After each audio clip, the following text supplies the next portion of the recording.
Kid Pop wound up coming to me saying, yo, my man is in jail, this and that. So his bail was like something, I think I had to pay like 10%, which was like $10,000. Okay. I wound up giving up the whole $10,000 because I seen the bigger picture. Right.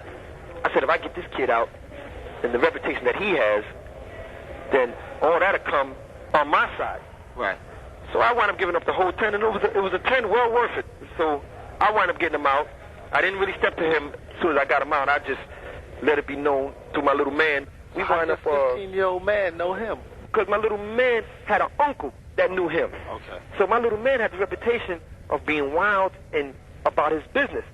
So his uncle was wild too, my little man's uncle. And him and the kid Wayne knew each other. Okay. So, and then Wayne, that's how he met him, and Wayne knew what my little man was about. Okay. So, you know, killers respect killers and all that type of thing. Okay. So we wound up hooking up, and we became real tight, me and the kid Wayne.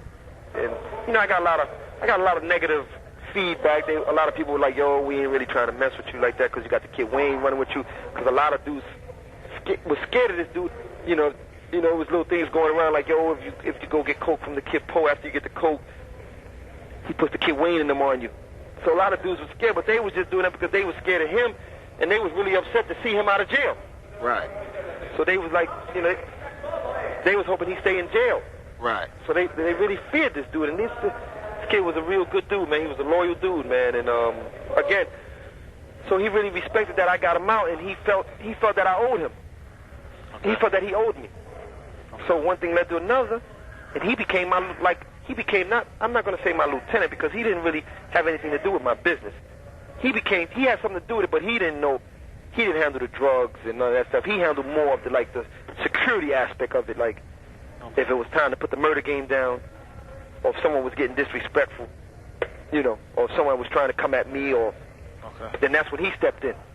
I had to trust him, but I just always said, the less he knows about as far as where my stashes are, where I'm keeping the money, things that, the better it is, because I always said, well, I'm worth more him alive than dead. Right. Because if he don't know where the money's at or the stash is at, why would he ever want to bring harm to me when I'm feeding him? Right. So I became real strong in D.C. along with my own rep from New York, and now with him, we became real strong in the town as far as like, yo, they dangerous. They're dangerous. And I pretty much had the town I pretty much had that small town on lock for a good period of time, man. It was like, because we went at a lot of the dudes that was supposedly holding it down.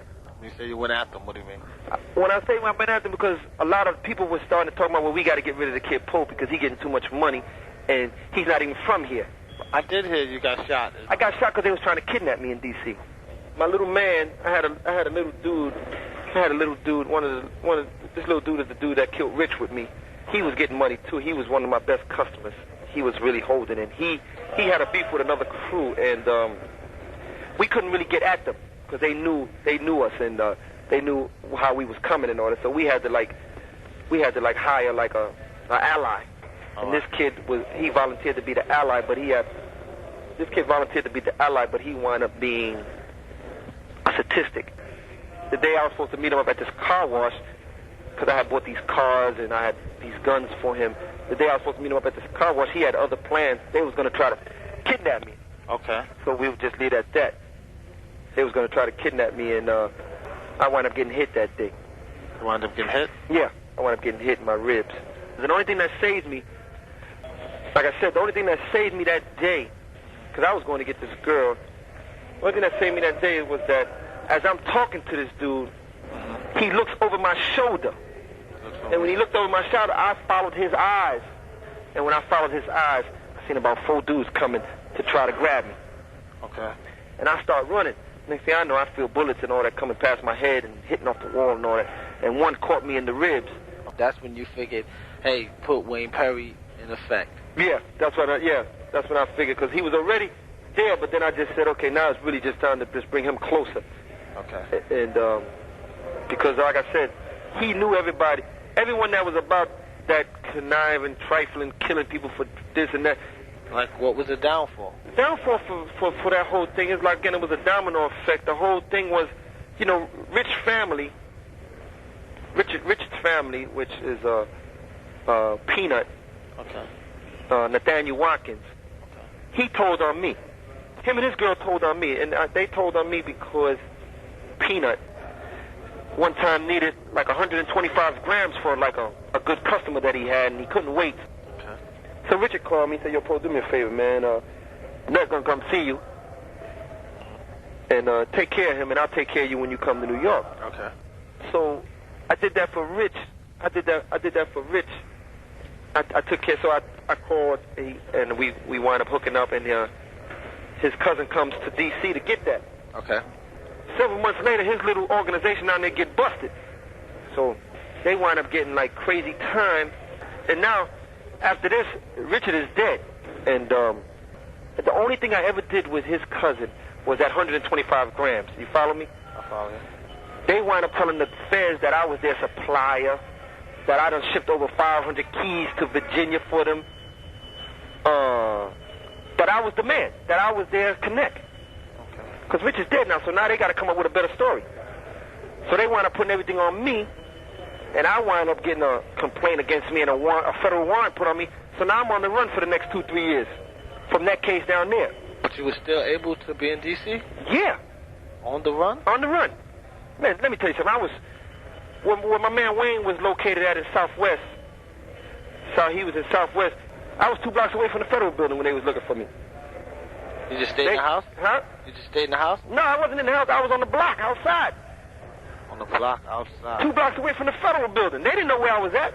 Now, why did you kill Richard? Rich, the question to everybody with that, Rich, the reason why Richard, okay, I had a connect. I had a young Dominican connect off of Broadway.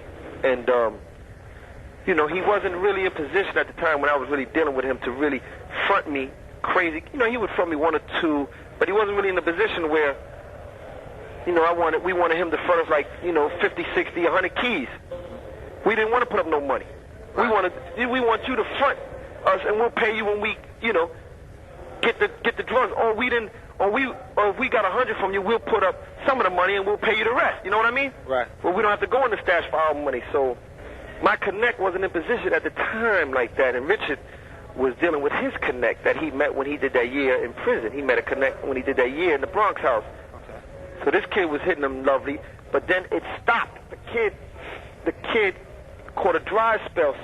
Since you ain't got nobody to get no drugs from, deal with my man. He'll give you a good price, and the money I'm bringing from out of town, you know, we'll hit him.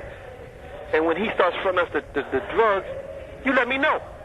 Because I had other connects. I had like 2 or 3 other connects that I was able to deal with too. So the time came where he was going to start fronting us the coke. Okay. But I was out of town. Since I was out of town, he wasn't able to catch up to me. It was easy for him to just deal with Rich. Right. Give it to Rich, and let Rich give it to me. Right. So that's what happened. If he gave 100, I was supposed to get 50. You know what I mean? I know. At the same price that he was charging Rich. I was supposed to get it for that price too. Right. But before this came along, I was already dealing with Rich with his connect. So if his connect was charging whatever, I didn't have no problem with Rich making $1,000, $2,000 off of me, because I was coming to spend $300,000-$400,000 with him. But now my connect is giving it from 12, 13. My original connect is giving it for 12, 13, and I'm supposed to get half of that at that price. But Rich got me thinking that the coke that I'm getting from him is still coming from his connect. So then I wound up bumping into my connect because I wound up staying up there a couple of days, and I wound up running into my connect. Okay. So I bumped into him. So I said, "Yo, what's up, man?" I said, "Yo, what's up, man? When are you gonna start, you know, looking out for a brother, man?" Okay. He was like, "What you talking about, Pope?" I said, "Man, you know what the hell I'm talking about. When you gonna start fronting us this and that?" And he had a lot of respect for me. I had a lot of respect for him. And so I said, "Yo, when you?" So he's like, "Yo, what are you talking about?" I just gave Rich like 60 joints. This time he had just gave Rich like 60 bricks. Okay. And 30 of those bricks were mine. Okay. So I'm saying, "No, you didn't. You didn't." Rich got coke from his man. He said, "Man, Pope, I'm telling you, man." I said, "Oh, yeah?" I said, "Yeah, all right, man." And he described them. And I remember I had just got these round joints from Rich that were real good. And I think they had like Reagan or somebody on them. Okay. They were real good, man. And he described them to me and everything. Okay. So I said, "Yo, all right." I said, "Yo, we never had this conversation, man."